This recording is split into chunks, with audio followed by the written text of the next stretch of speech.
lots of effects. I don't know why I'm doing that. But anyway, what's up, everybody? It's C-Doc again. I'm your host, C-Doc. For those that don't know, I am the president of the SpitSLAM record label group that is owned by none other than Public Enemy's Mr. Chuck D. I'm also a producer, music producer, MC, filmmaker. I do all kinds of stuff. But that's check the resume. God, jeez. Anyway, it's Tuesday night. Welcome back to another episode. We are on episode 52. And we are coming up on our 1-year anniversary here in a couple of weeks. And just to let you know, I'm going to bring the music down a little bit. Just to let you know, I don't do this show alone, so I'm going to bring on my co-host, the man behind SpitSLAM, social media manager, our man from down under Louisville, Kentucky, So Chuckified. What is up, C-Doc? What's happening, sir? Can you hear me okay? Yeah, you're a little quiet. You can probably come up a little bit. All right. Well, my kids are in there watching Ink Masters. Oh, gotcha. So you get all this background noise in the back here. Gotcha. So What up, what's been Dre? going on, my brother? Good to see you in the chat. Yo, man, it's another day in paradise, bro. Although I am not going to complain that it's, late October and it was 75 degrees today up here. So no complaints. Nice. Yeah. We got rain. Oh, really? Yeah, it's coming our way tomorrow. So. Oh, yeah. Yep. So I got two funny stories for you if we got time. Please do tell. Where our guest is not here yet. So. All right. So earlier today, I had to take Jennifer's truck in to Goodyear to have them look at something on the tires. Okay. And so they were like, pull up to Bay 2. So I pull up there and I'm sitting there and they have this loud music going. And it was hip hop. And so I was like, okay, that's cool. You know, it's all white boys in there. Right. And so I'm sitting there, I'm like, wait a minute. So I go over to one of the guys, I was like, are you listening to Willie D? And he was like, I don't know. He was like, is that the Ghetto Boys? And I was like, well, I think it's Willie D of the Ghetto Boys. He's like, oh, let me go look. And he gets on there, he's like, damn, that is Willie D. He's like, how'd you know? I was like, because Bald Headed Hose was my prom song. There you go. No. Indeed. I'm sure he had no idea what you were talking. No. But so that was funny. So then we had to go out, and Charlie's in 8th grade, obviously, and she's looking at high schools. So we were out visiting a high school tonight. And so I'm sitting there, and we're in the gym. High school? Wait, back up real quick. You guys get to choose the high school you go to? Well, no, we're touring all the high schools so we can decide where we want to apply. You guys apply for high school? Well, for magnet schools, yeah.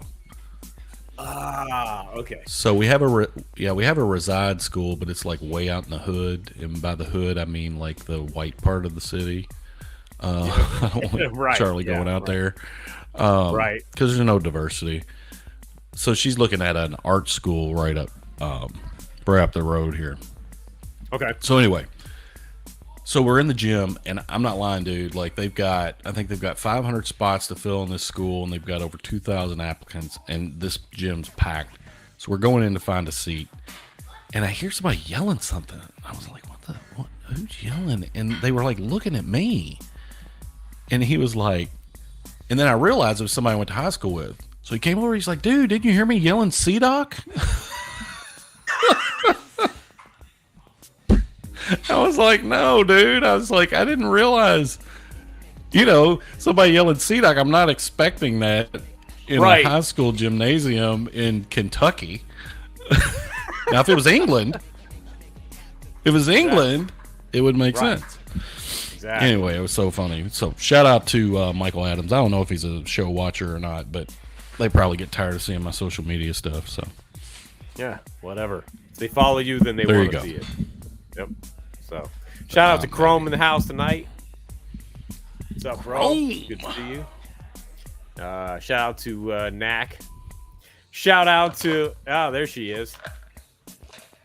Shout out to my lovely wife, Mrs. Snyder. Her birthday is today. Happy birthday, my dear. So, And then you got Dale that says, "Hi." Yeah, hi Dale. Hello. Hi, Dale. Yeah. What is this beat? I mean, I've heard it in everything, but like, what's the official? Oh, this is actually an instrumental for an old song of mine. So. Oh, really? Yeah, it's called Drum Machine. It's the remix beat. So it's Hold up, it's Mara's birthday today. It is Mara's birthday today. Yes. Happy birthday, Mara! Thanks, enemy agent. Yeah. Thanks for hipping me to that because I didn't know. I just said it. You must have been not paying attention. I was multitasking in my brain. There you go. There you go. Yeah. Little brain multitask. Happens often. Yeah. So I know that Jennifer O'Jenny cannot make it tonight. She has a prior commitment, but Oh yeah. much love. Oh hell, this is Shout out to JOJ. get interesting. Quickly. Oh yep. Yep. The superhero. What's up? The has come to save hip hop. The man. I'm not even gonna waste any time, because nobody wants to. No. Nobody wants to listen to me rattle on. We got to get to the man of the hour, because, like he said, the Friday he's about to show everybody how it's done. So, you as he always ready? does. Yeah, because he always does. We're gonna bring him on, back to save hip hop. The professor himself, Daddy-O. Damn. That's what's up. I think you're muted, Professor. Yeah, we can't hear you. We can't hear you. We can't hear you, bro. I think he's trying to get it. I think he's trying to fix it. Yeah. Yeah. Call upon your superpowers. Yeah, exactly. You got to use the eye beams. Somebody else's setup.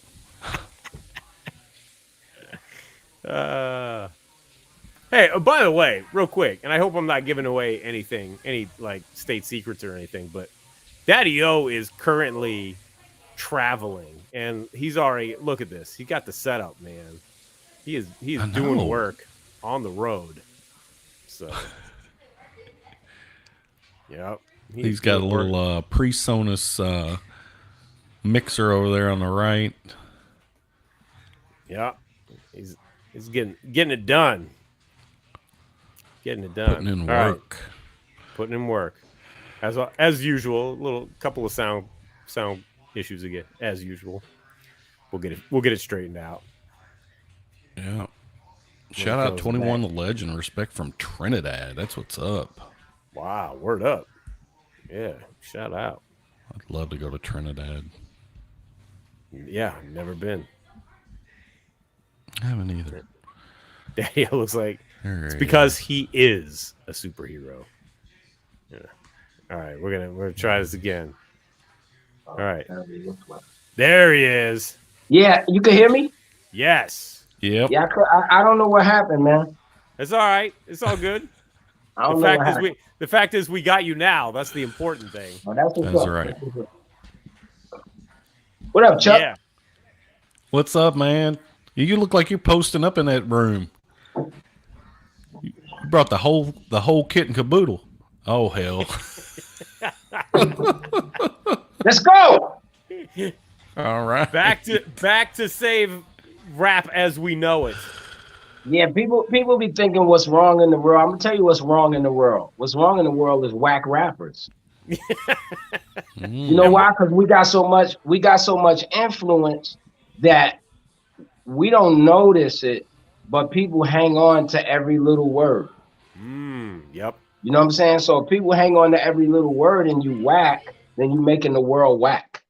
Yep, that's it. Hey, real quick, shout out to Brother B in the house from the B Boys. Yes, sir. Salute. Oh yeah, I owed him a verse. I got the track. I owe B Boys a verse. All right, get on it. They're trying to finish it up. Yeah, I'll get it to him. I'll do it this week. That's what's up. All right, there you go. DJ Big Trav in the house. All right, so Professor. Yes, sir. I love the outfit. Oh, thank you. Oh, you ain't seen nothing. Hold up. You got the. Oh, wow. Damn. That's real. That's what's up. Yeah. That's I don't want to give too much away, but there's an upcoming video, part of the upcoming video. Yep. Yeah. No doubt. Yep. Oh my God, dude. So are you gonna be selling those capes? I need one of those. There you go. Merch. I could fly now. I tried it. It worked. I used to always wonder what made them fly. It was the cape. It worked. Yeah. So let's talk about it. Tell them what the new album is called. So the new album is called First Team, right? First Team is basically a concept that I came up with because I have OGs, right? And so because I have my OGs, namely Pee Wee Kirkland is actually on the cover of the album.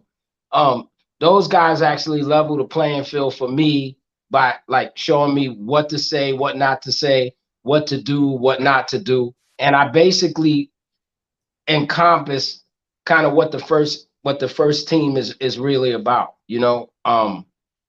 So it's a lot of gems on there, man. A whole lot of gems. I was listening today. Every time I listen to it, I feel like I'm listening to it for the first time.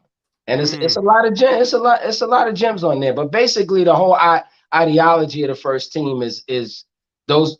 It's almost like your first team that takes care of business, positive and negative.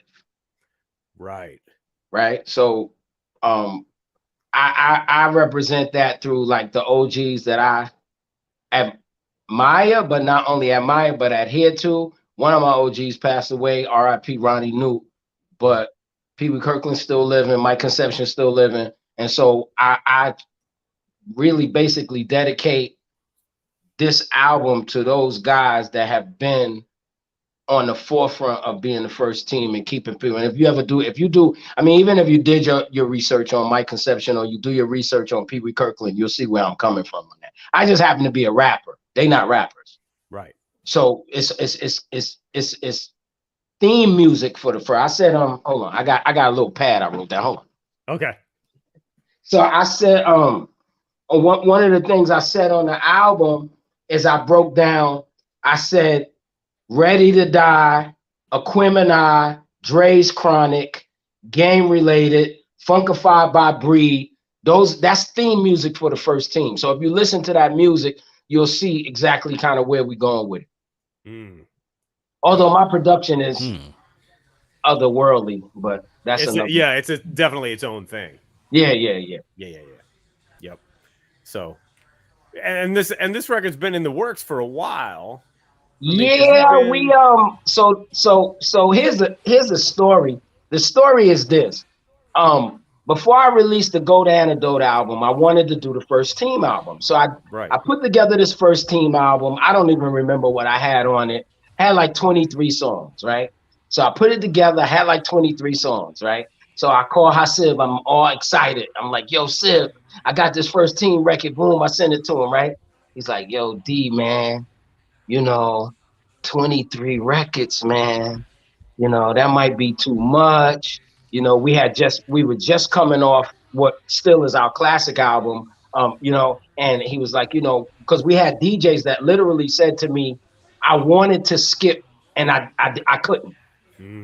Right on From My Hood to You. Like, Daddy, I ain't gonna lie, you an old dude. I ain't really think you was gonna come with it. So I was just ready to skip and see which ones I liked. And I could not skip the records. So Sib is on me like, D, we want to have that no skip thing again. So I'm like, I'm mad at him. So I hung up the phone. I'm like, I'm calling C-Doc. I know Doc gonna be on my side. So I call C-Doc, and Doc is like, yo, D, man, 23 records, man. Griselda is doing these joints with 9. I hung up the phone on him. I'm mad at him. But it only took, I will say this, man. It only took me about 15 minutes to figure out what they were saying. And then I said, you know what? This is not even the first Team album. This is the Goat Antidote album. So I put some things together, sent it back to Doc. Doc said, you know, all Doc says, it's fine, D, you need a sequence, take this out, blah, blah, blah. And we put together another perfect album with the Goat Antidote. And so it took me a little bit of time to kind of figure out what the feeling of the first Team album should be. And it wasn't until Ant Live gave me Intangibles that I knew where I could go with it. Because I think I impressed myself on that one. Yeah. Shout out to Ant Live, because I think Intangibles kind of sets the tone. It does. Yeah. Never turn vegan. Still at Peter Luger's. Stay away from winners because my skin allergic to the lose. What? Get the hell out of here. Leave me alone. They're gonna stop messing with me, man. I listen to one of the lines. I got a line on the album that says, Sunday in the church with no pope, I lose mass. What? What? No. No. It's crazy.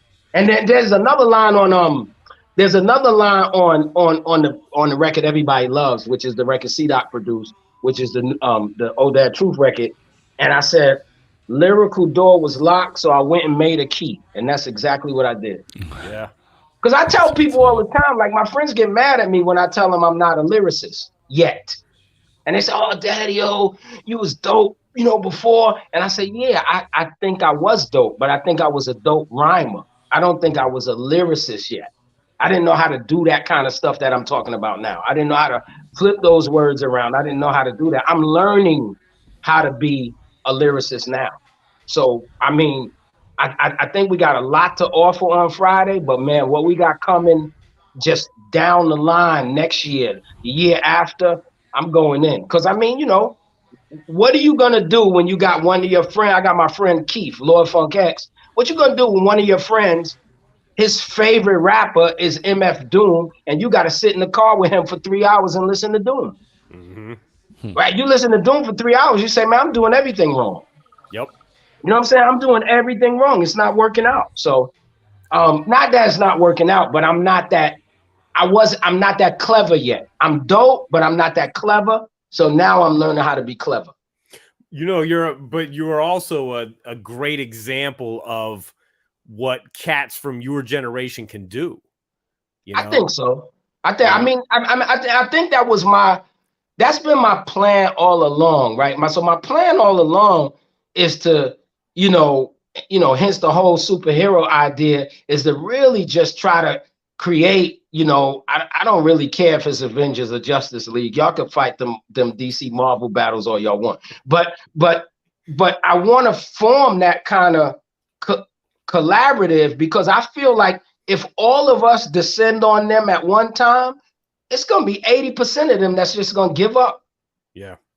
Because you can't beat me, Kane, Rakim, and Chuck coming at you at one time. You can't. Yeah. I don't care who you are. And that's no disrespect to nobody out there, but that's not happening. If we come at you at one time, you're dead. Yeah. You actually will die. So that's been all along. My intention is to ignite my peers. Ignite is a good word, to ignite them. Yeah.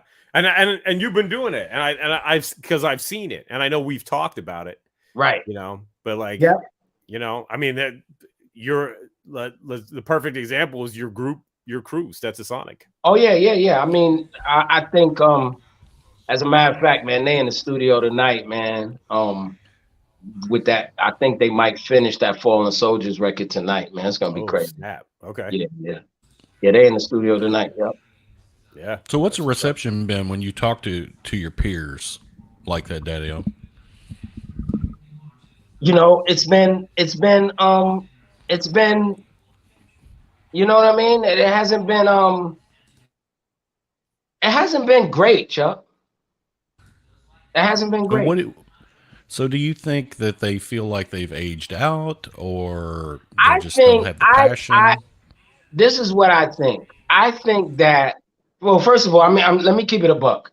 Most of my peers are making more money now than they ever made. Right? Back in the day, even when we went on tour, we did not get the lion's share of anything. Mm. So, you know, we had to fit within a box of, if you want to go on tour, you got to go on tour for this price. As far as Stetsasonic and Public Enemy was concerned, y'all got to share a bus, blah, blah, blah, blah, blah, blah. Nowadays, a guy could go out.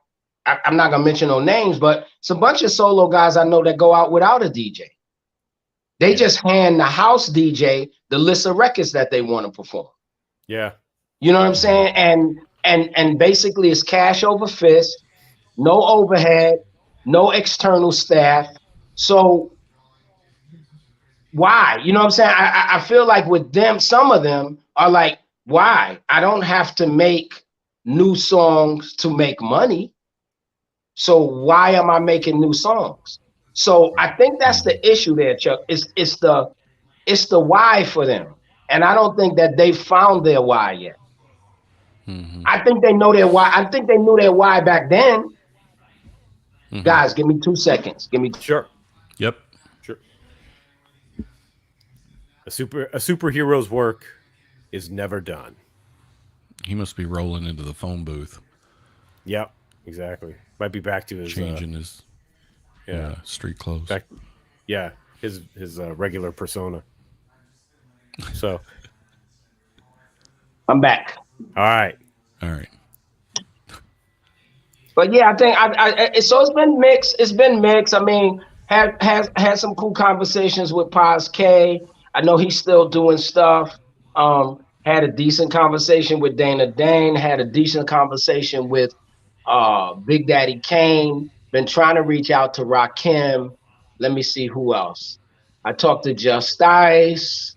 I mean, you know, I talked to him, but like I said, it's like to do this at a certain level from our perspective is going to take everything that we did in the beginning. Mm-hmm. So I always give the example of records, right?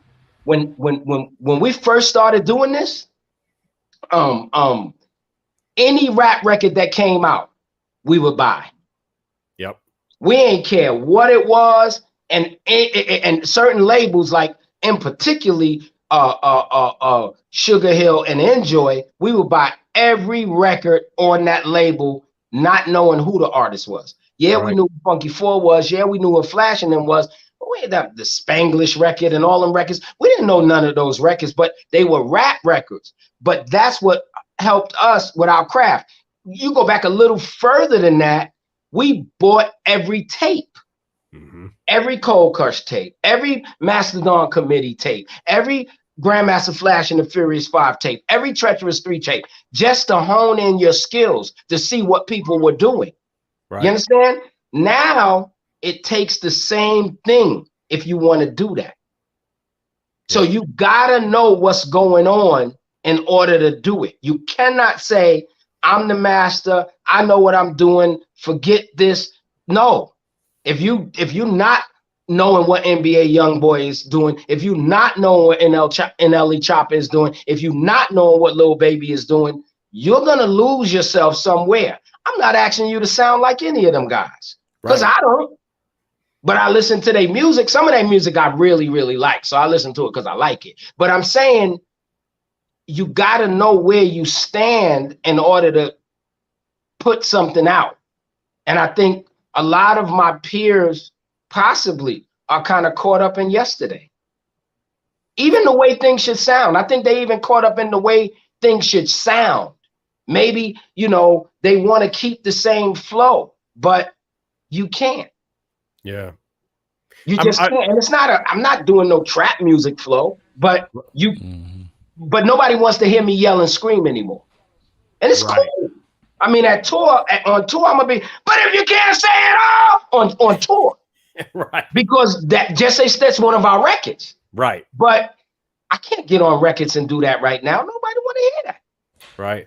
And so I think even though I was a screamer and a couple of us are screamers, some of my peers weren't screamers, but those styles were very, very locked into that day and time. And so I'm not saying create a style that's locked into this day and time. I'm saying we have to do a timeless style. Yeah. You know what I mean? That it's going to be important that we do a style that's so timeless that you kind of really can't tell.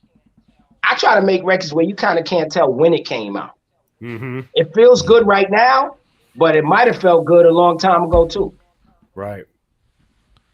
So, you know, I can understand where they're coming from because I'm a fan, right? I'm not even an artist. Right. And I don't want new sound. Like when I go out to my car, I listen to all the shit I always listen to because I'm hesitant to change. So, you know, from an artist perspective, I can only imagine what that's like to have to kind of reinvent yourself to be relevant. But you do such a masterful job. It's something we did in the past, though, Chuck. This is not a new thing. Right. All of us, listen to me. I always tell people, and I'm only going to use 3 acts: Stetsasonic, Public Enemy, and Boogie Down Productions.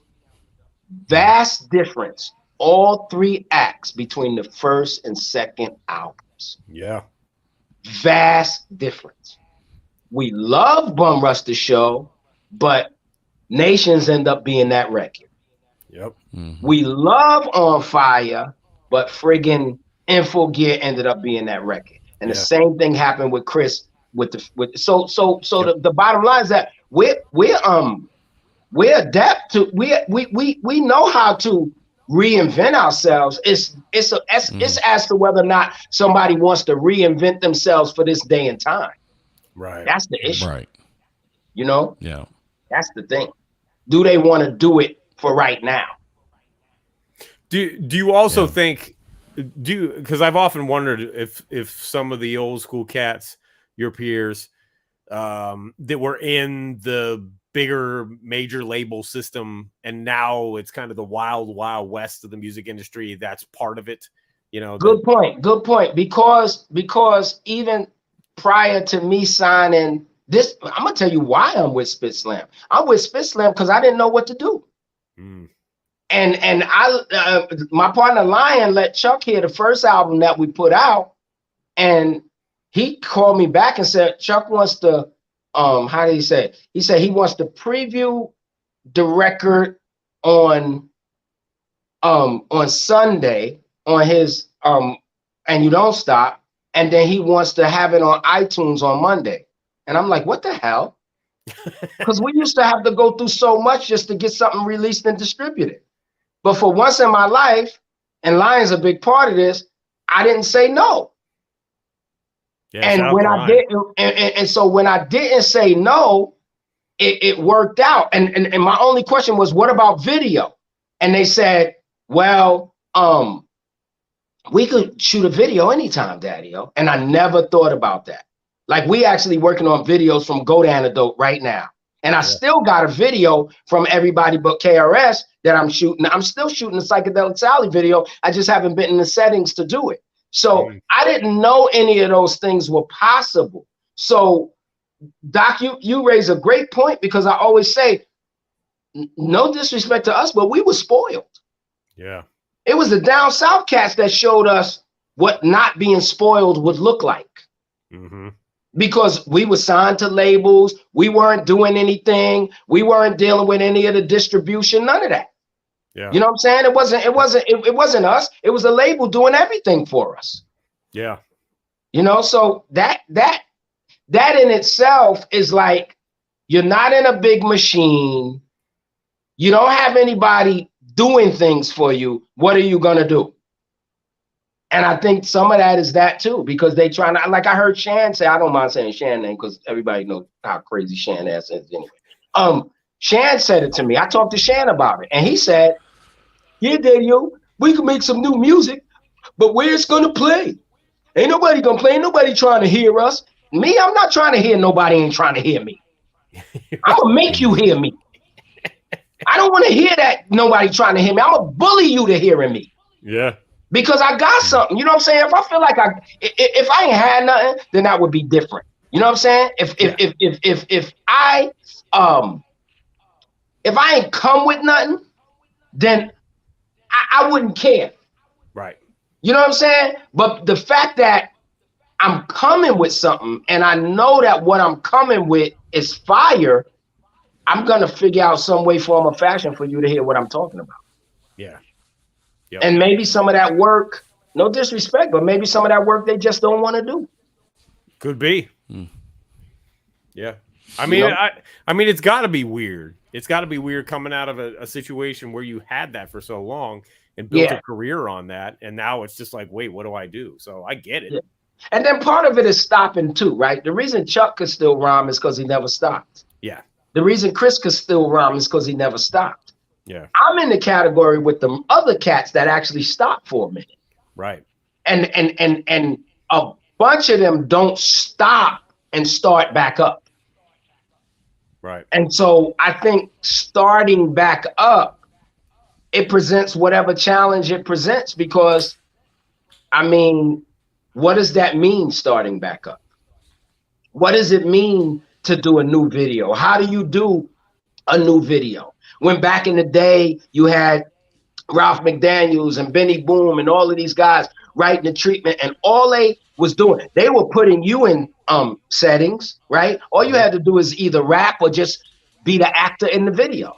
Yeah. Nowadays, it's going to take a little bit more. You're going to have to be a little bit more conscientious of what goes on and how it's displayed. And I don't know, Chuck, maybe they just don't want to put in the work. You ain't hear that from me, but you know. You know, it's a good theory. The hunger. Yeah. The hunger's not there like it used to be. Yeah. The hustle it's not. mentality. Yeah. And again, you know, they don't have to hustle the way they hustled in the past, because all of those nostalgic shows are at their fingertips. Yeah. So a lot of these guys, let's just say, I'm going to give you an easy fee, which is they probably making more than this. But a lot of these guys, if they making $7,500 a show, even with Friday and Saturday, they making 15 grand a week. That ain't nothing to shake a stick at. That's nice. We in a recession. Yeah. 15 grand a week is nice. Yeah. To do a couple of shows. Oh yeah.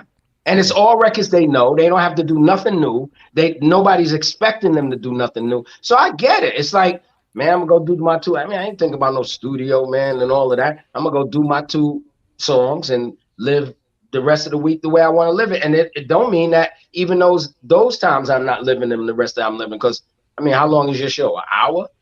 Mm-hmm. You in Vegas, you do a show for an hour. The rest of it's your time in Vegas. Yeah. You know what I'm saying? Hopefully, dude, hopefully. I did the math. If you did that for 52 weeks, now of course they're not going to do 52 weeks, but right. At 52 weeks, 2,500 per show, that's $780K a year. That's so what you I'm cut trying that to in say. half. That's still a nice, bro. Man. That's what my peers are making. That's what my peers are making. So you understand, like, because to every, you know, most of the time for most of us, survival. Well, they say the first law of nature is self-preservation anyway.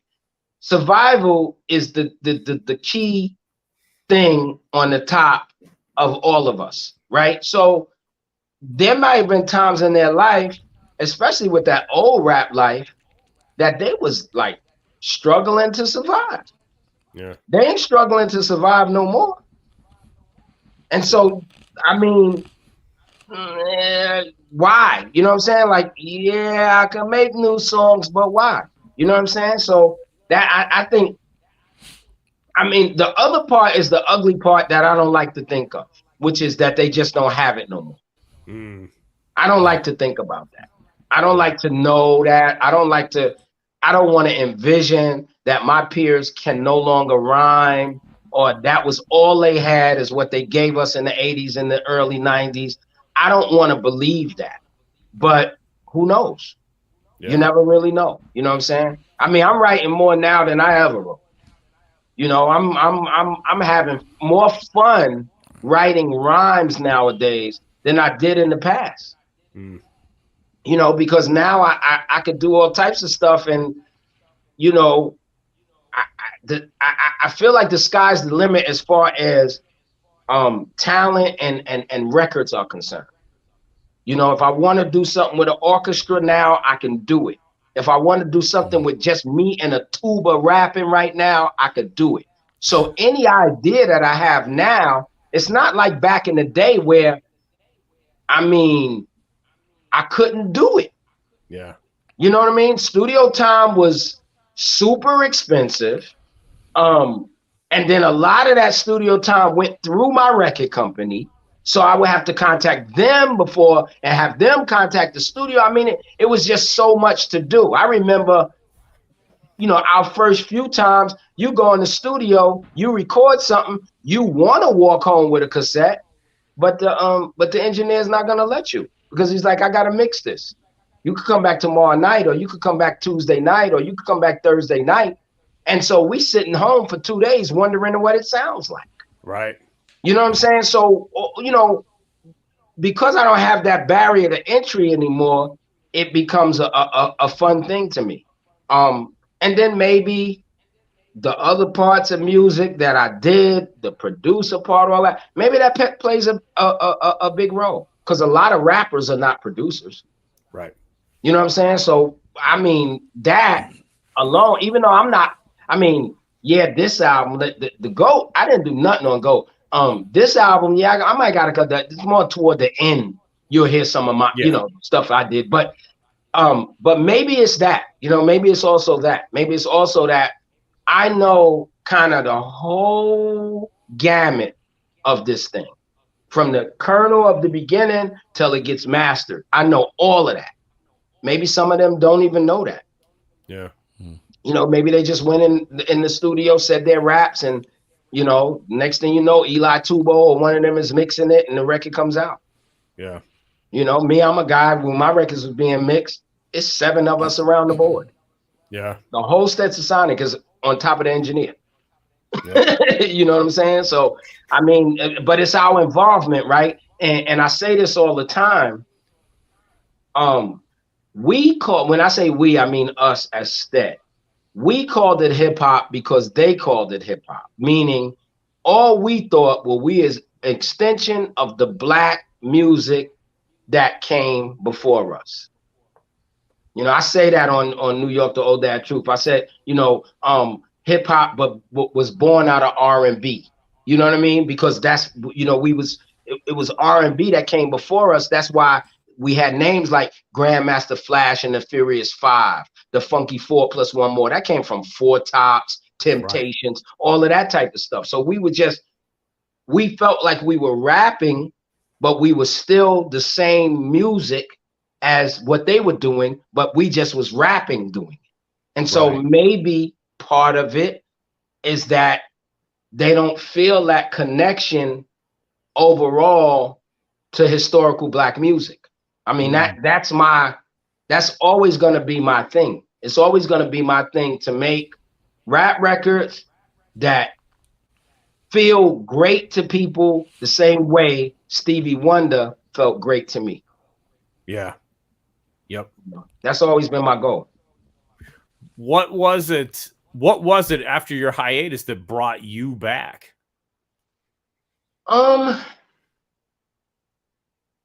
was always rapping. If you remember, when we signed to SpitSLAM, I had 2 finished albums. Right. So I was always rapping. I just didn't know what to do. When the 90s came in, I'm like, okay, so what does it mean now to put out a record? Because it's not like what it meant to put out a record before. Right. So I was always rapping. I just didn't know how to do it. And then once I seen what the SpitSLAM situation was, I was like, oh, I could do this. It's still part of my spoiled brat thing. You know what I mean? Still is part of, I'm not going to be the one to get this on Spotify and Apple Music. That's not, you know, I ain't no admin. You understand? But at least I knew that I had a distribution platform. Part of that was knowing that I had a distribution platform, and then just thinking like, yo, nobody is really doing this. Like, what's going on? I looked around and then I noticed that none of us was rapping. And I was like, again, I can't include Chuck D and KRS-One in this conversation, Right. but no, you know what I'm saying? Nobody was rapping. I was like, you know what? Let me get in here and spit and kind of figure it out. And then once I did, like, it was the first two albums, it was cool. Those was a lot of that stuff was stuff I had previously recorded. But by the time I got to the third record, I was like, yo, this is crazy what I could do. Like, this is nuts what I could do. And then I started making a plan.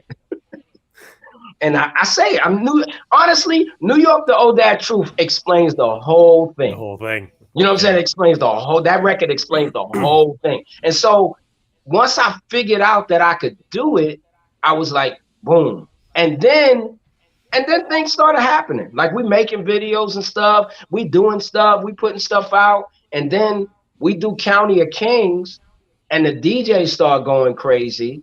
And I start recognizing that all the way up to the end of No Tablecloths, I never thought about DJs. Right? It's stupid, but I didn't. Right? And so then I'm like, oh, so then I do County of Kings, and I'm like, oh, and that's how From My Hood to You came out, because County of Kings was the catalyst for that. And so it's like I started, but then it almost felt like the energy of music started throwing me a bone. Mm-hmm. You know what I mean? And I tell people that all the time. Like, people say it to me all the time. I said, man, you just got to start. If you start, you'll see where you at. And in the very beginning, you're not going to be that good. I mean, I don't think I'm whack.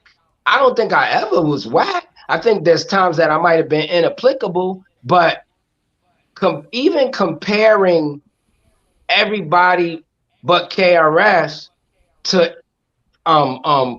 you know, From My Hood to You, vast difference. I'm flowing better, everything. So you just gotta, you just gotta do it. You know what I'm saying? But yeah, I think probably the biggest catalyst was seeing that I had a home with SpitSLAM, and then I'm like, okay, I could do this, because I think spoiled brats like me from the East Coast want to know that we got a home. You know, like, that's not the reality with like E40 or and they knew they was gonna sell out of their trunk. They wasn't caring about no home. Right. You know what I'm saying? But guys like me, because of the way I came up, I always call it spoiled. Because of the way I came up in the music business, I think I needed to at least know that I had a home. And once I had that, then I'm like, you know, sky's the limit. Yeah. Yeah. That makes sense. That makes a lot of sense. But so back to the First Team album. I remember the original version you sent me had a big chunk of your interview at Sway in the Morning. Right. And then what we ended up deciding on was we were going to thread it through the record as kind of interludes or whatever. Right. Did you kind of have that in the back of your head that you were always going to use that as you did the songs, or that came later? No, that actually happened between you and Myron, my digital guy. I knew I wanted interludes, but I didn't know what those interludes needed to be. Gotcha. And I think you guys, I mean, well, it's really you that did it. Did an incredible job at kind of stringing it together, because if it was me, I might have made it funny when it shouldn't have been funny, or corny when it shouldn't have been corny. And it really wouldn't have matched the theme. But it just so happened that some of the stuff that I said on Sway basically explain the way, you know, the way things are and the way things are rolling out. So kudos to you, Doc, on that, on, you know, on the way it came together. Because again, like I said, I was listening to it earlier today, and I think that those those little pieces really make the album come together, and it gives people the right idea. You know, I've always talked about bragging rights of the parents. And what I meant by that is nowadays, kids have hijacked the radio in the car. So if you in the Bay, you put on KMEL, a lot of that is not going to relate to you as a parent.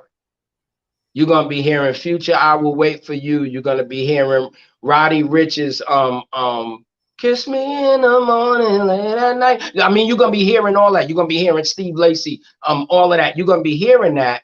And the kids are going to be singing along with it. But depending, you know, who you are, you might be like, what is this? Right? But then the flip side is if you throw on in full gear, it's not that it doesn't sound great. It sounds great. But there's a strong possibility that it could sound dated. Yeah. So you don't really have any bragging rights with your kids because your kids is going to look at you and say, yeah, that's some music from your time. You know, that's some old school stuff from your time. Not with no Daddy-O album, no.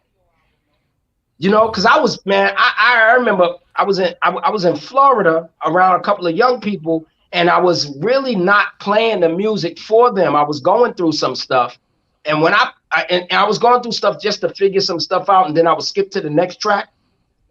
They didn't say nothing, but when Intangibles came on, and I stopped it, they got disappointed. You know what I'm saying? And I say, wow, you know what I'm saying? So that's the whole issue is for the, you know, I mean, I can't say the whole issue, but that's one of my issues is for the parents that had these bragging rights that they could throw in a CD or Bluetooth something or aux cord something. At this point, I'm saying me, hopefully in the future, it'll be more than me. And the kids hearing it and going, yo, that's jamming. Who is that, Dad? Or who is that, Mom? And they say, that's Daddy-O from a group. Do you realize that, you know, he put records out? And they'd be like, wow. You know, and that's where the whole concept of spit and fire comes from. Because if you do the regular to the beat, you know, and I saw a lamp and the lamp was high, and then the next thing you know, then the lamp just died. You know, that's not working. They want to hear you flip them. They want to hear stuff like I said, be hunting rappers. My allegiance to the gun clappers. Me taking Steelers like a fraternity of Brooklyn Kappas. They want to hear stuff like that. When they hear that, they're like, oh, you know what I'm saying? So I think I'm with you, Chuck. You know what I'm saying? I'm with you. I understand you're not gonna be listening to Blueface and T Grizzly. I get it. You understand? No, I listen to T Grizzly. I like T Grizzly. Yeah, T Grizzly, he just put out a couple of joints. That little story thing he's doing is dope. But I'm just saying, like, yeah, you might not, but I want the parents to have some bragging rights. You know, the one of the main things I want to do is annihilate the ideology of ageism in hip hop. Yes. I just want that to go away. Yep. You know what I'm saying? Like, and I say music too, but it doesn't seem like it's a music thing sometimes. Sometimes it really feels like it's just us. Yep. And so I want to annihilate the concept of ageism in hip hop. When I first came back, that's the first thing I said in my first couple of interviews. I was like, yo, our knees ain't going bad. Right? It's not like, you know what I'm saying? It's not like a sports player. You know, sports players like Shaq and Kenny got to be announcers now. Yeah. Because if they get out there with Jay Morant and Doncic, they get destroyed. Right. You know what I'm saying? But that's not the reality with this kind of thing, rapping. You know, there's nothing that takes away from a guy being a better rapper if he's older.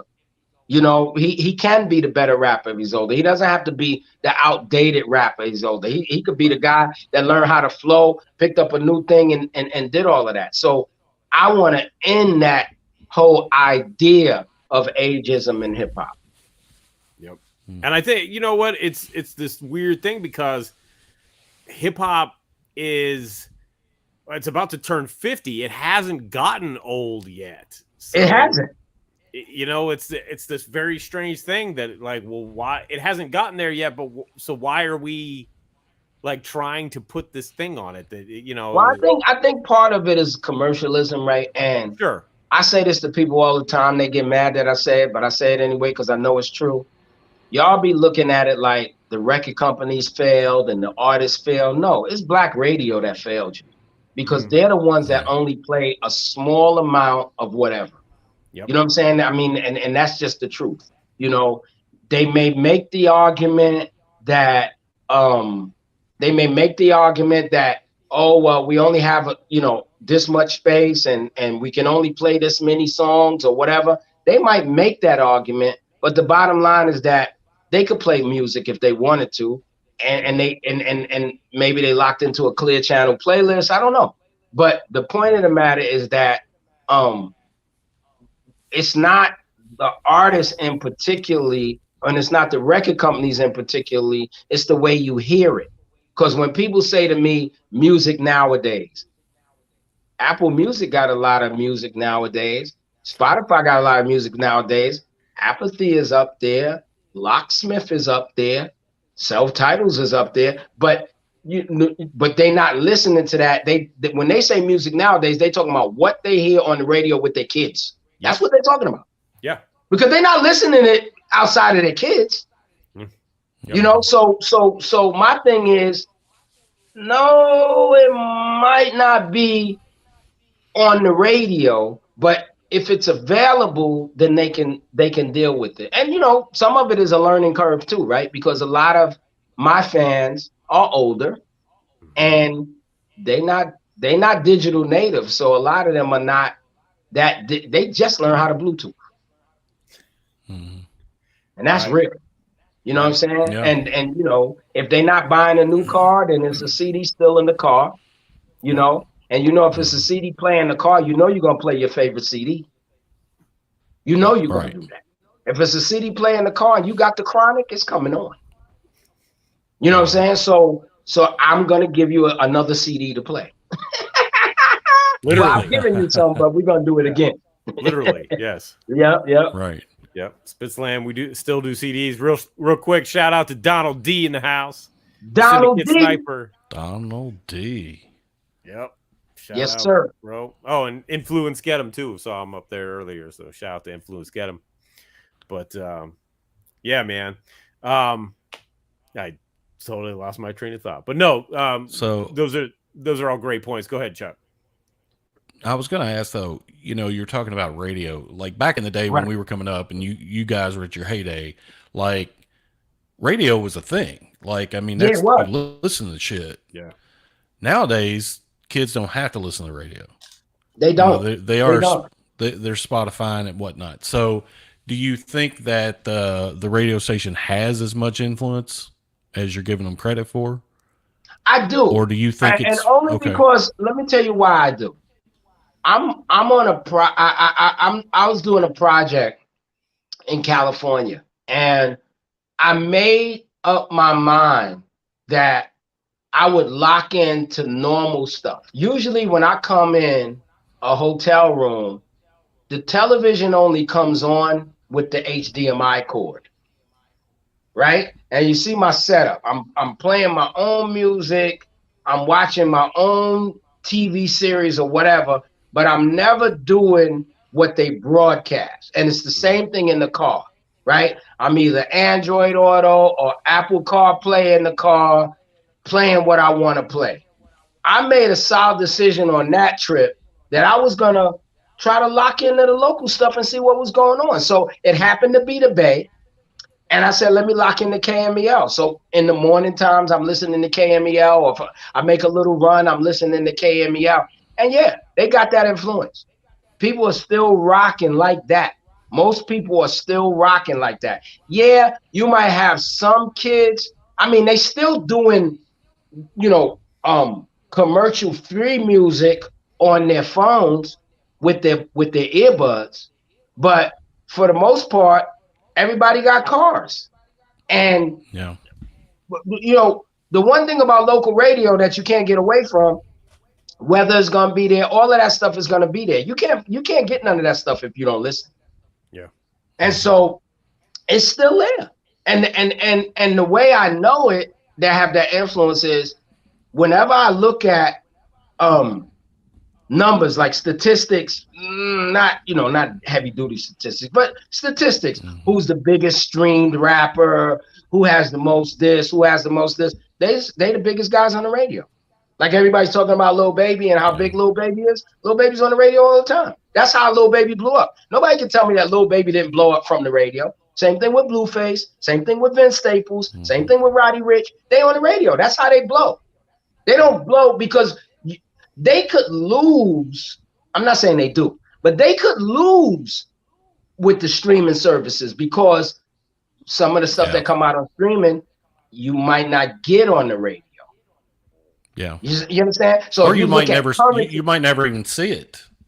There's so much stuff that comes out on Fridays. Yeah. Look at Currency's numbers. Currency's streaming numbers are ridiculous. He's never on the radio. So the bottom line is that you can do it without the radio, and you can be a Lil Baby and get beat out by Currency, but not on the radio. Yeah. On the radio, Lil Baby's gonna kill Currency. Because there's still a such thing, and we used to say this back in the day, there's still a such thing as radio records. Yeah. People could try to pretend, oh no, that's not. No, it is. There's a way that those records sound and lock into it that makes a programmer, whoever he is or whoever she is or whoever they are, where they are, say, hey, I'm gonna play this. Yep. Yeah. I mean, it's still one of the biggest marketing platforms there is. So you're right. But you can't get away from what you receive. You can't get away from what you receive locally.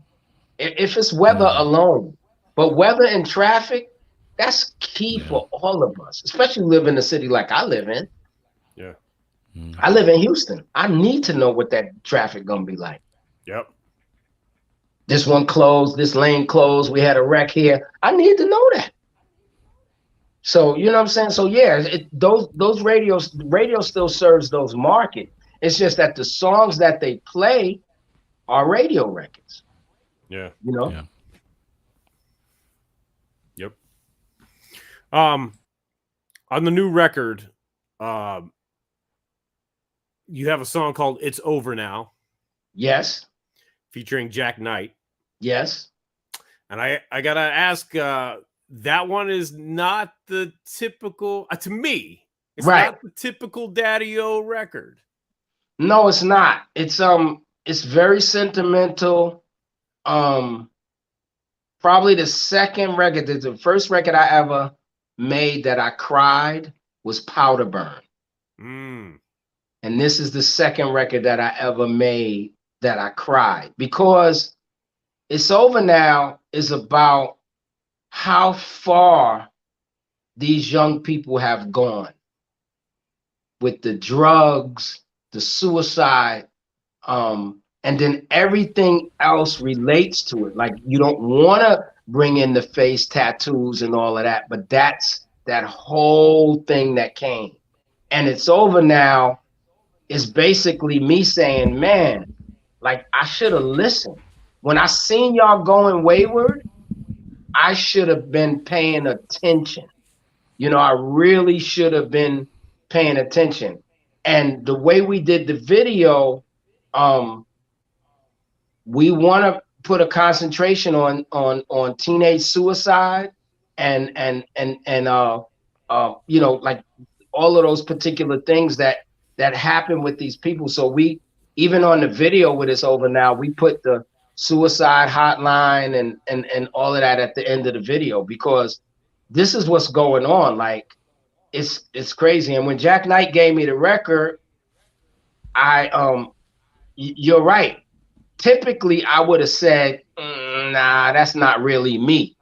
But again, because of the state of what I could do and how much I could practice, I tried it and I said, oh wow, this is kind of dope in terms of what I could do. So we you know, we did that song because we think that it's necessary to talk about, like, just some of the things that just got real weird. You know what I mean? Like before the trip, I say something on that line. I say before the trip to Dubai because it wasn't there, and there wasn't no hair bundles, only bundles of hair. You know what I mean? Like all of this stuff wasn't existing. But now, you guys got into this conundrum of whatever it is y'all doing, and now it's like the hook says, I remember when you tried to tell me. I should have listened up and down the line. Now we don't even talk no more. You know what I'm saying? Because what's happening is, when is the last time, besides for Smack White and battle rap, when is the last time you seen us, Smack White might have NLE Chopper up there with him, but when's the last time you seen NLE Chopper with Slick Rick? Yeah. Or with Big Daddy Kane? And so that's what happened. We this divide, and that's a whole nother show. This divide was created between classic hip hop and what's going on now. And that's what It's Over Now was talking about. But yeah, you're right. Rhythmically, sonically, it's not exactly what I would normally do. But I got this great producer named C-Doc, right? That takes my record and he sequences it. Yo, where that record falls on the album, bananas. Bananas. I have to admit that one was tough because it was the one that I took the longest to figure out. Because when you send me the songs, I'm just like, I don't know where this goes. Right. Yeah. This goes on a whole different record. Yeah. It goes on a whole different album. I mean, honestly, I'll be brutally honest. Our plan at ODAD Truth, if we can do it, is to make It's Over Now the last single, even though we already shot the video, to make It's Over Now the last single and maybe bleed into, we did a whole mental health album, and maybe bleed into the mental health album after that. Yeah. Because, that's a big issue, and we still haven't talked about it. And I'm gonna keep it brutally honest. Black people, you can't talk to Black people about mental health. I'm not crazy. I don't need to see no therapist. Not even understanding what therapy is or could be about, and all of that. So I did want to, I'm glad it's on this album because it's a nice little, introduction to that kind of talking, because we don't have those kind of talks. We just don't talk about it, and even the family members, sad to say but true, even some of the family members that might have some mental health issues, we kind of push them to the side. We don't tell nobody about them. We never ask nobody to help with them. Yeah. You know what I'm saying? So it all along this album, and I try to do this almost with every album, but I will say with this album, all along this album, I'm having hard conversations. Mm-hmm. You know what I'm saying? There's some real hard conversations on this album.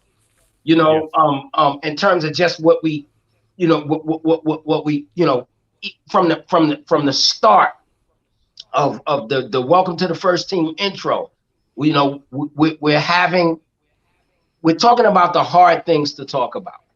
Yeah. You know what I'm saying? Insta models and soft porn, all that stuff that has become normal. We saying, look, man, this ain't, stop getting, what happens is this, and I know people use that matrix word all the time. I don't really use that, but what's happening is this: a lot of people, especially my peers, right? And a lot of people don't think it's my peers, but it is. They get caught up in the conundrum of today. And so basically it's like, oh, this is the way I got to think because this is the way things are going. And I'm saying, no, we can control the way things are going and we can still show class. We don't all have to be out there with big old T-shirts with names across the front. Yeah. I'm not going to be my age with a big old T-shirt with a name across the front. I might do it on stage. Right. But I'm not walking the street like that. So I think those are the kind of conversations that I'm having, because I want, we need to make some kind of distinction before we make the next step, and the distinction is, like I said, who's whack and who's not whack. When you at war The best thing to do when you at war is get rid of your weak people first. Like, why did that lady in House of Dragons send that boy? Why she send the boy? She should have sent Damon. You understand what I'm trying to say? All the boy ended up doing is getting his dragon 8 and him 8. Yep. And now we got to wait 2 years for a damn show. But anyway, you know what I'm saying? But I'm saying, don't send your weak people in. You got to figure out who the weak people are, separate them, and then go at it. So I'm going to be making a very clear distinction. And when you hear, when people hear the album, they'll see what I'm talking about. Because this is one album that lyrically, I thought on GOAT. I mean, I did a lot of cool things on GOAT. I think I did a lot of cool things on GOAT. Yeah. But on this album, I'm really making a lyrical distinction. Like, if you don't know, you won't hear the double and triple entendres. You just won't hear them. Yeah. Because but a real MC is gonna hear this record and go, whoa. And then then it's enough. I didn't go Black Thought on nobody. I'm never gonna do that. You know what I'm saying? So I didn't go like I didn't do that. But I am doing that lyrical thing. I'm beginning to know how to do that lyrical thing. Yeah. This album has a certain edginess to it. I think you've been leaning towards it. Right. I think Goat Antidote was leaning that way. It was. But you kind of like put I went there. Into it. I went there. I wasn't really like I didn't want to hold back. Like, I just didn't. This time around, I didn't want to hold back. And then part of that is a little bit of anger because GOAT got caught up in the pandemic. Yeah. So we were good in the beginning, and then everybody was down. Yeah. And it still was well received, but it was like people were thinking about living, they losing family members. Yeah. You know what I'm saying? Like, it was tough. Yep. That pandemic was tough on all of us. It don't matter what your race is, your religion. I don't care.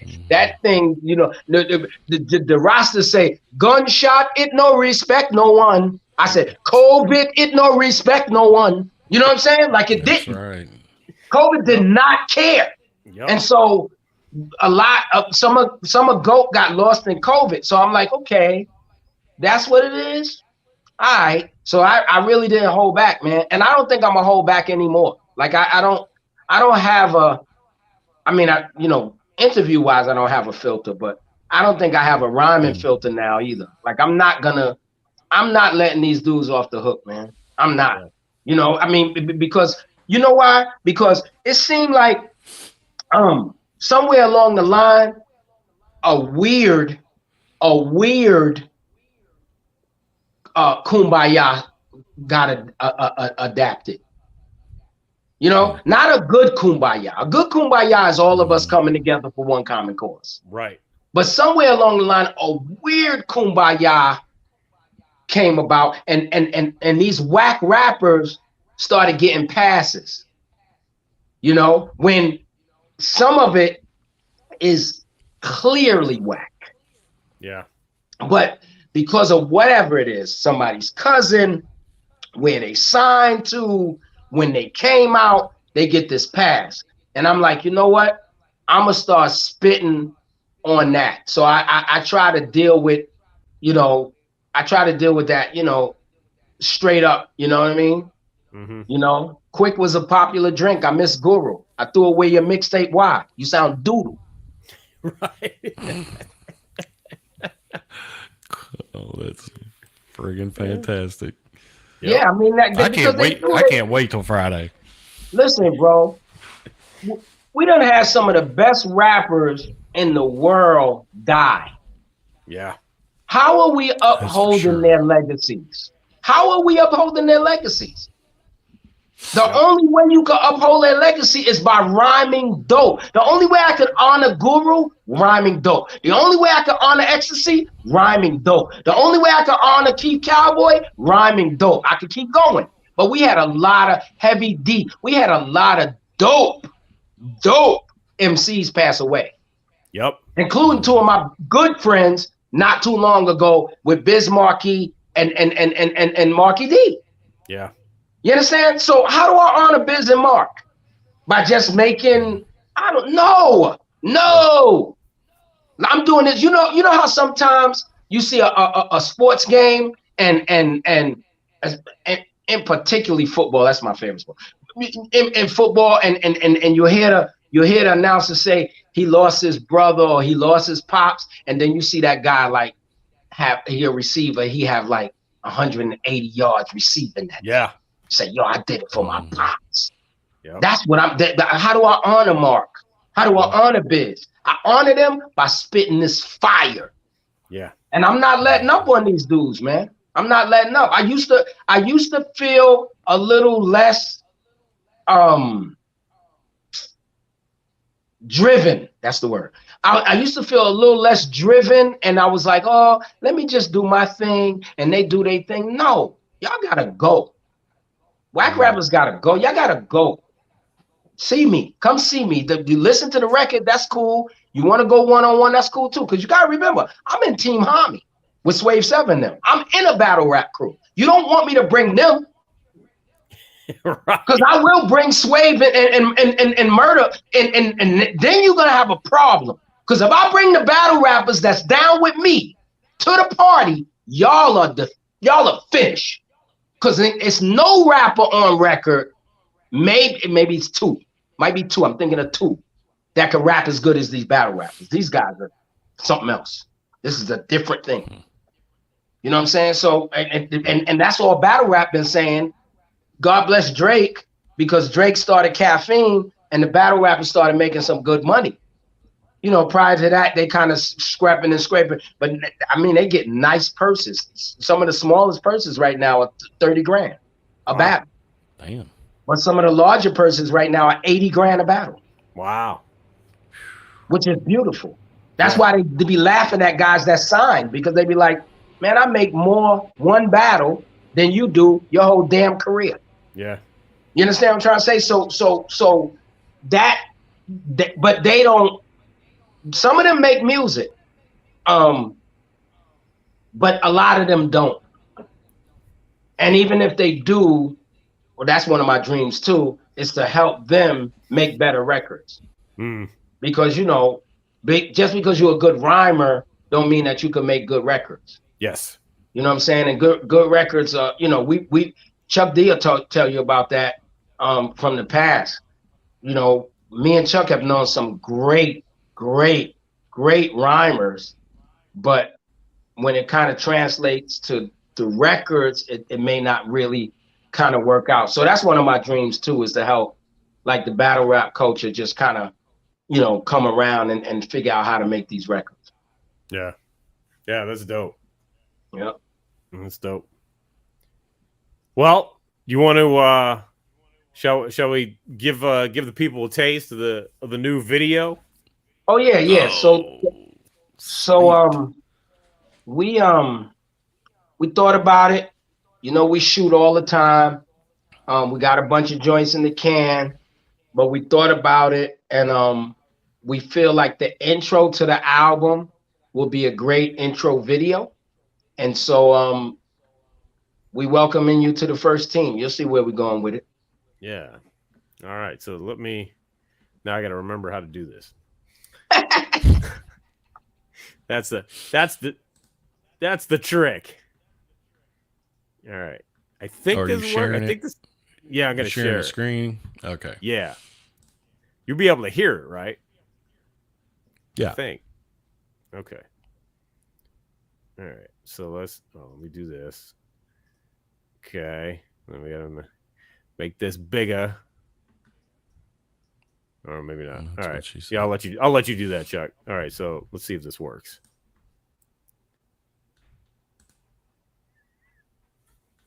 No sound. No sound? No sound. Nope. Okay. All right. That's what I was concerned with. Okay. So all right. Give me a minute on this end. Okay. So to get that figured out. And then you guys talk for a second and I'll get this Yes, sir. Go ahead. Let's see here. Shit. Yeah, because I think I Jacked up. know. Think I know what Oh, shit. gotta do. I'm gonna fill my glass. Yeah, there's a check. There's a check box on there that you have to share sound when you're sharing screen. Oh, is there? Okay. All right. Yeah, let me, should let me be load this up again. kind of like Zoom. All right, let me see. Oh, share system audio. Got you. Okay. Yep. All right, let's try again. Let me know if you can't hear. All this stuff, MTV, Shade 45, Perfect. President, all those things were inspired by certain individuals. We were taking cues from that. And so when you fast forward to have this man sitting next to me, this is really his show.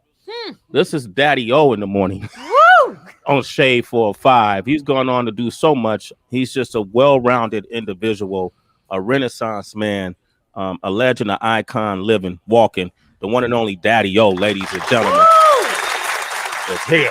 Yeah. Daddy O is here. Hold up. Give it a round. Daddy O is here. You gotta give a different type of applause. Daddy O is here. How you doing, man? I'm good, man. Yeah. Welcome to the first team. Team Mommy. You can leave your coat and hat at the door. The girl will get it. Got some brown, got some white. Don't forget to take your shoes off. Yeah, that's how we do it here. First team. Watch this. I'm saying welcome to the first team, where tablecloths and class be the main theme. Being exclusive and chic is in the bloodstream. Yes is yes, no is no, and no in between. Crowded blocks and city streets, they raised us. Strong mothers and grandmothers prayed for us. We had teachers like Concepcion and Big Born. We ain't fooled by Insta models and soft porn. We doing damage not any place but where it counts. Unmitigated in every inch and every ounce. And you might think we changed, but we still the same. Still allergic to lazy lackadaisical lanes. Welcome to the first team, we the first regime. The pressure that we apply, it's like a bad dream. We giving nightmares and getting cold stares. And we ain't phased a bit by all that fake shit. Our guns legal from the Derringers, the Desert Eagles. Our whole style advanced and the method enhanced. Call us the mother load, come with a full clip. Let's get it started. These hammers are too legit to quit and might make you backflip and might make you do a split. My pen's so dangerous that it detects the counterfeit.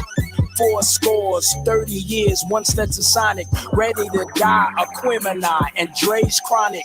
Game related, the click and breeds funkified. Theme music for the first team, bona fide. The true measure of men is in the output. And no drive-bys, we rolling up on foot. Once again, I bid you welcome to the first team. If you ain't real, we a threat to your self-esteem. And we refuse to lose, straight from the Terror Dome. Leave the keys with the doorman, we coming home. We coming home, man. That's Goldfingers, man. Don't blame that on me. Leave the keys with the doorman, we coming home.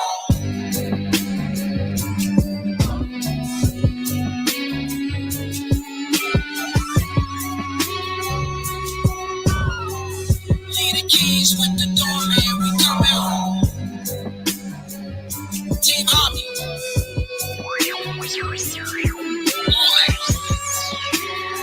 First team.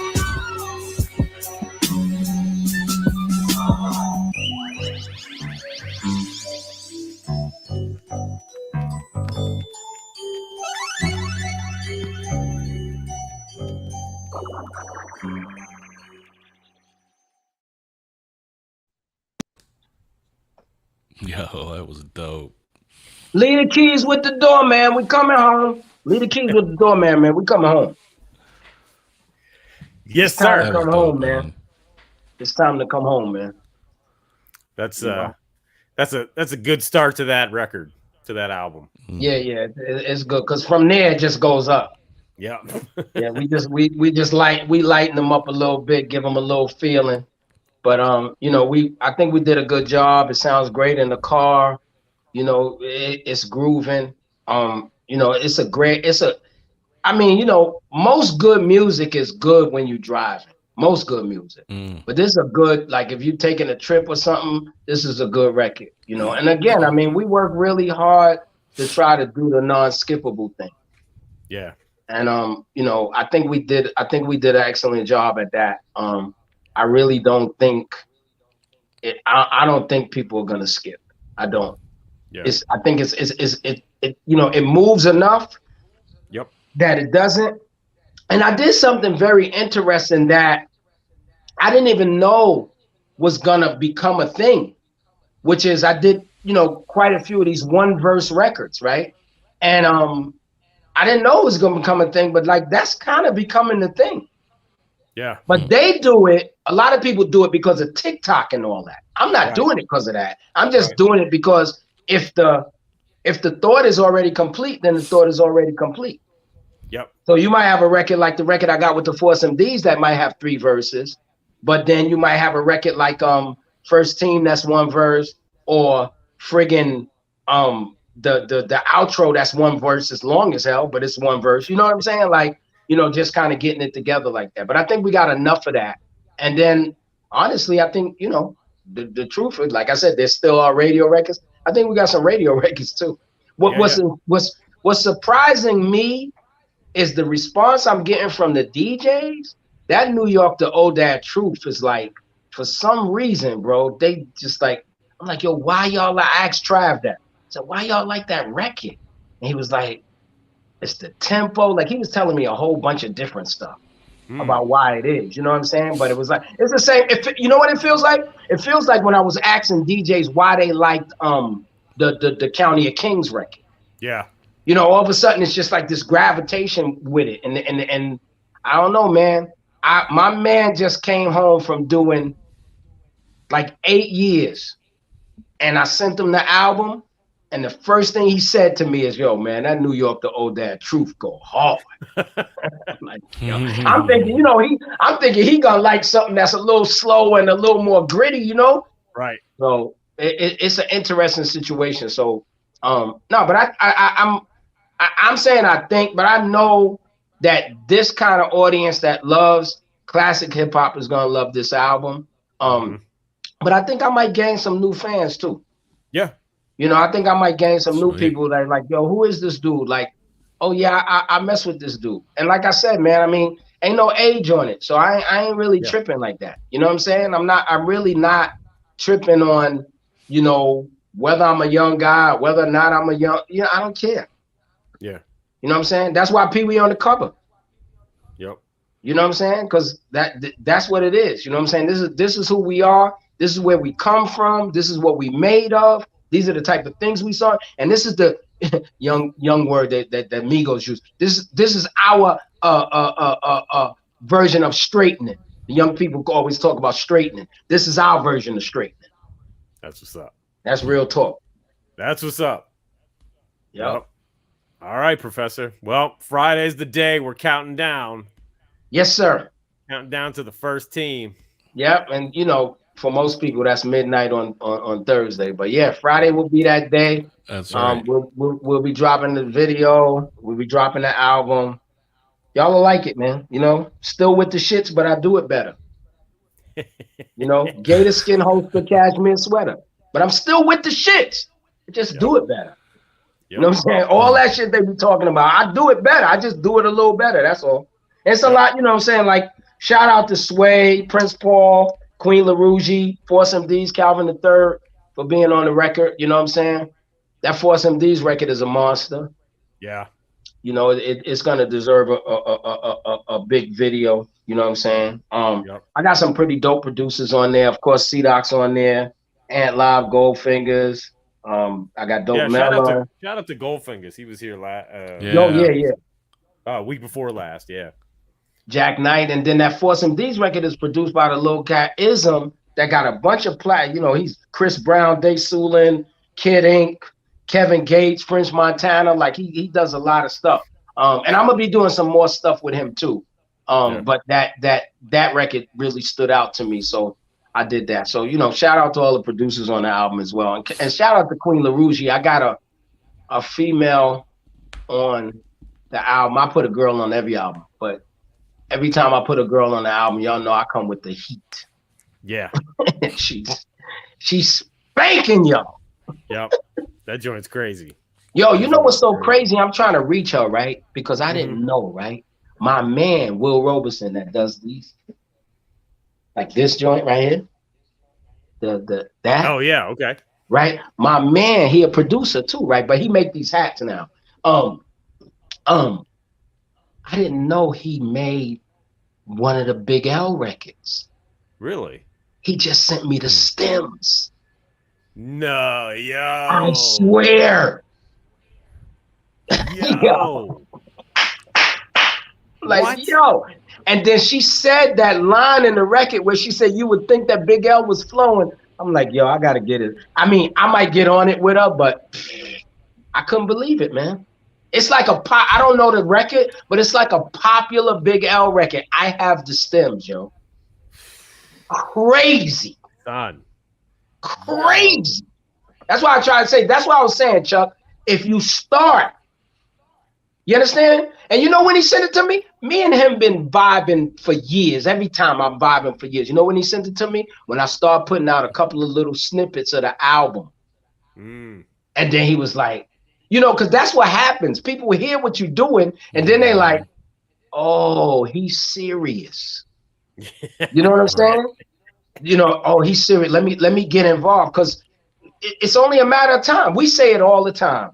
Our motto at ODAD Truth is, we don't care where you buy in, but we know you will. And once you buy in, I'm not in Coconuts. I'm not in Crazy Eddie's. I'm not in Tower Records where they could take my stuff out of the shelves. My stuff is still up, and you could go back and you could get everything else. And that's what I'm saying. I seen people purchasing the Goat Antidote, this album, this week, as I'm promoting for First Team coming out. Yeah. Yep. So, you know, somebody the other day just bought a whole bunch of stuff. They bought Stat, and then they bought everything else you had. Yeah. I mean, so what happens is that people are starting to see the levity of it, you know what I'm saying, in terms of what we're doing. And like, we're not stopping, man. This whole SpitSLAM thing, we on a mission, man. You know why? Because nobody else ain't doing it. That's why. Yes. I mean, it's cute, the little one-offs that they do sometimes, but they don't want to keep, you know, I don't know what it is, but we going. Me, Black Medine, Chris Payne, man. Yep. Y'all could come and try. I don't think nobody want to see that little boy Chris Payne, though. They're not trying to see him. Man. They're not trying to see him. Chris Payne is crazy. He sent me some joints. Chris Payne. Yo, me and him was talking one day. He sent me some joints. I'm like, man, what you be smoking, man? Yep. What the hell? Yeah. Chris Payne's on some other shit. Yeah, he's on some other shit. He is, man. Yeah. And he's an accomplished chef. Is he? Yes, he is. Yeah. Oh, Yeah. I didn't know that. I love to eat. I didn't know that. Thanks for telling me, brother. Yeah, there you go. he wanted to have a big SpitSLAM label get together, and he said, "Yeah, and I'll cook." That'd be dope. Shit, that's gonna be dope, dude. Yeah, that's gonna We be should dope. do it. No, we're gonna do it. It's just an issue of win, but we're gonna definitely do it. Yep. You know, 2023, we there. We definitely there. Yep. Yep. All right. Well, thank you for coming through, Professor, as always. Hey, no doubt. All the time, man. It's always been a pleasure, man. Everybody look out for Friday. Check all the links. We'll send the links to the Bandcamp and everything. For those of y'all that like to stream, of course, it's going to be all on streaming platforms. We always tell you, go to our Bandcamp. It means a little bit more to us, and it's a little bit more personal. Plus, if you go to the Bandcamp, you'll see all the other things that we have up there. There's a couple of things that you guys might not like. For instance, for my third album, I only did one video, so you might not even know that Eldola is there. But then when people hear it, they're like, "Oh, this is cool." So, you know, definitely just check everything Friday, man. Tell your friends, tell your mama. You know, this is something that you could tell your mama, because your mama know me. Yeah, that's right. Your mama might have had a crush on Daddy-O back in the day. That's right. You heard? You might be mine. So, tell your mama, tell your friends, let everybody know, maybe next year we'll declare that particular date as Dead Whack Rapper Day. Yes. There you go. I think so. I think from going forward from now on. Yes. Yep. October 28th, Dead Whack Rapper Day. Dead Whack Rapper Day. There it is. Yep. There it is. All But right, yeah, Professor. We'll definitely talk soon. Yes, sir. All Anytime. right, Chuck. See you, Ben. Peace. All right, bro. Peace. Well, Always there a it pleasure. is. Yep. Always a great interview. Dude, I think Professor. he blows me away with his grind. Like, Oh, yeah. man, It's crazy. Nobody wants these 69 girls, XYZ. Come on. Shit. Oh, if I told you CM all to was send here. those after the show. Yeah, I know. That's fucked up. Fucked up. Yeah. Wisdom Beats in the house. What up, bro? Yeah. Like, he has full-time job, got a family, traveling all the time, working on stet record, dropping solo joints. Like, I mean, he's got me. Yeah, literally. He's like, I got the idea for the next record, and he sent me a track list and like 12 joints. I'm like, bro, wait a minute, we haven't even put this record out yet.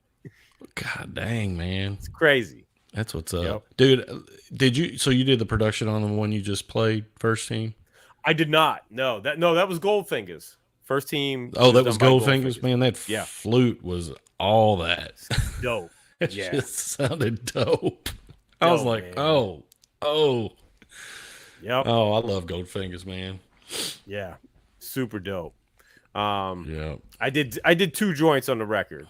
I did the joint with Queenie Okay. LaRouge, Deflate. It's dollars deflate, dollar signs deflate.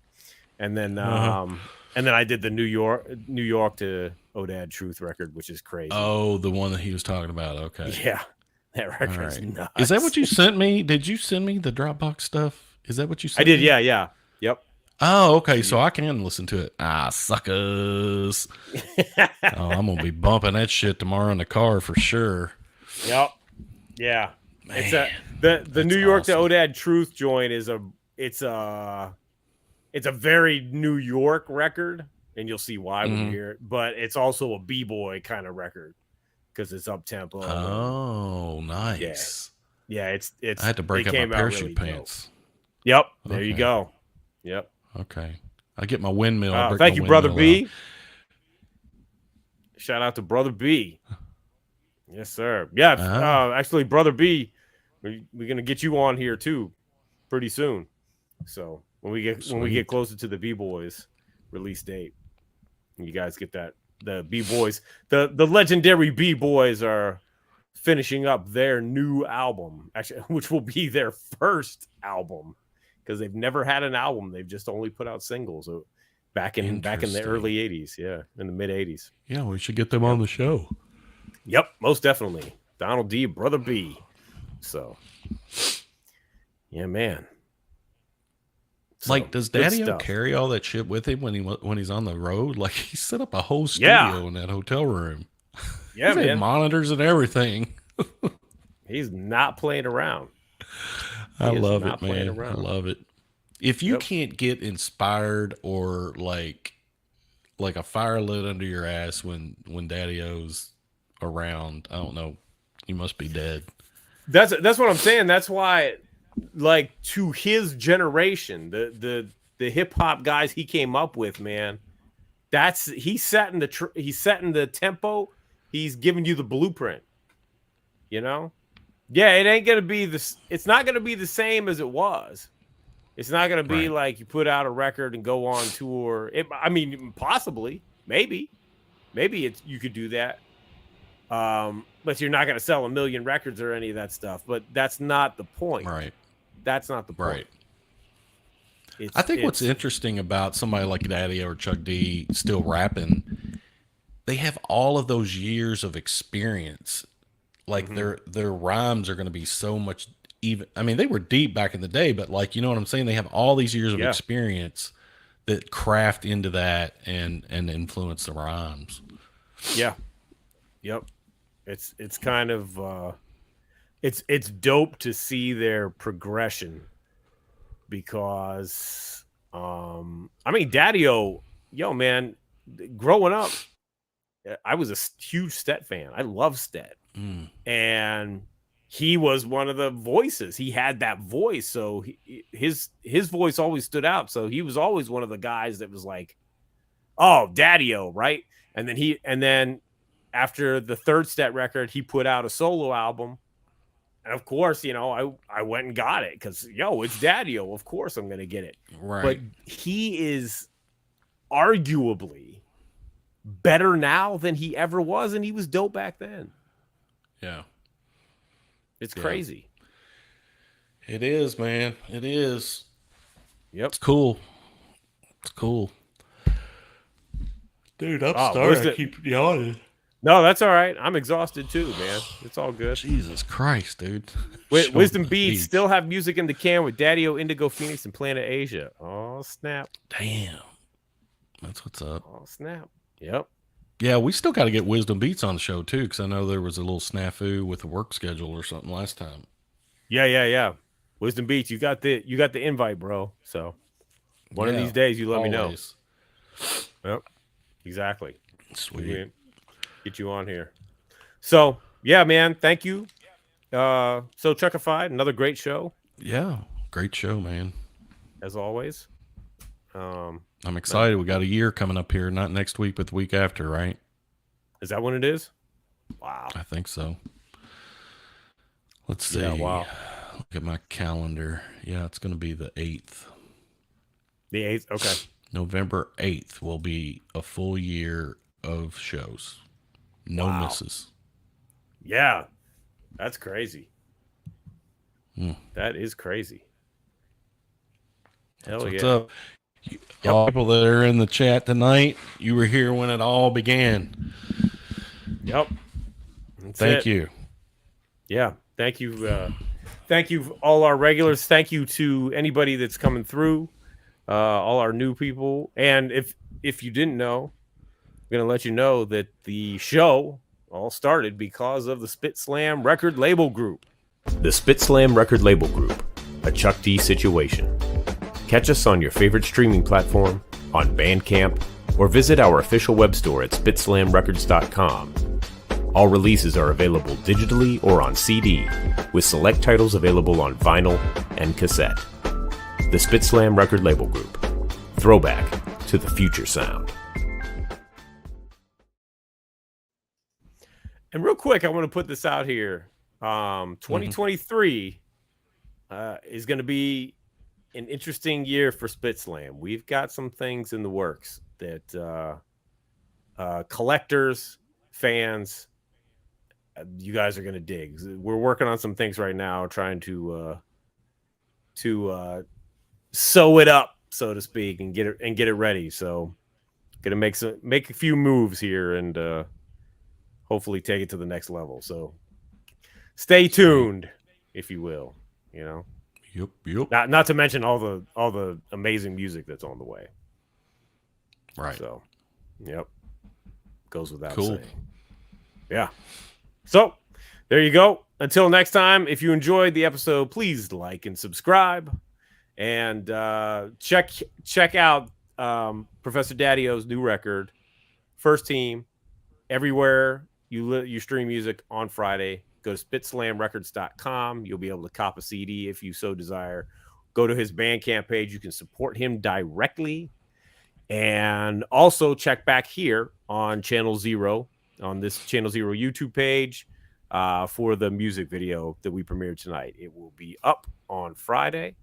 And as for us, we will see everyone back here next Tuesday on another episode of It's C-Doc Again. So Peace. Thank you, everybody. Thank you, everyone. And we will see you then.